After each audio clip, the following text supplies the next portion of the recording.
Marine, আমি ঘুমাইলাম। কয়টা বাজে? অলমোস্ট 2টা। তো একদম সেহরি করে তারপর ঘুমাও। সেরি খেয়ে কি করব? আমি তো রোজা রাখি না। মানে রোজা রাখো না মানে কি?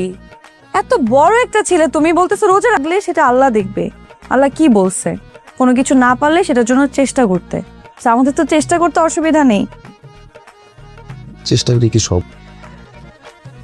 চেষ্টা করলে হয়তো জীবনের সবসময় সবকিছু হয় না, কিন্তু কিছু তো হয়। এই জন্য আমাদের চেষ্টা করতে হবে। সবকিছু বন্ধ রাখলে তো হবে না। আর সামির, আমি চাই না তুমি পারফেক্ট হও।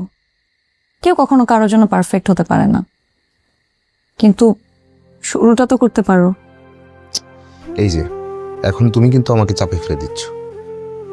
আমি তোমাকে একদমই চাপ দিচ্ছি না। আমি চাই আমার মানুষটার ইমান শক্ত হোক, এতে আমার ভয় কমবে। কিসের ভয়? এই যে আমরা এত দৌড়াই, একদিন রোজা রেখে কি সব বদলে যাবে? একদিনে তো আর সবকিছু ঠিক হয়ে যায় না। সেই একটা দিনই তোমাকে আল্লাহর অনেক কাছে নিয়ে যাবে। ঠিক আছে, রাখবো। প্রত্যেকটা রোজা রাখবা, একটা রোজা মিস দিবা না। সবগুলো রোজায় রাখবো। Very good. আমি সেই রেডি করছি। ঠিক আছে।